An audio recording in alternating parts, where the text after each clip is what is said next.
How to share QR code on email. Are you on email and trying to share your QR code with friends? You are in the right place. First of all, launch open the email application on your device and log into your account. Once you're signed in or you're inside the main homepage of email, go ahead and tap on your profile picture at the top left corner. After you're inside the Me tab, go to the upper right corner and you'll see a QR code icon. Tap on it. You'll then be able to see your QR code displayed on the screen. This is your personal QR code.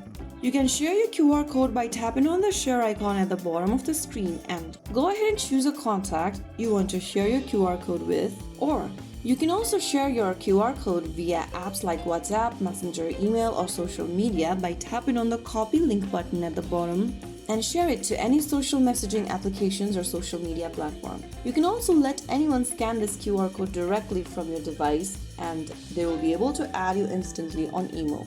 If you want to save your QR code on your device's camera roll, tap on the download button from the bottom of the screen. So there you have it. That is how you find and share your QR code on email.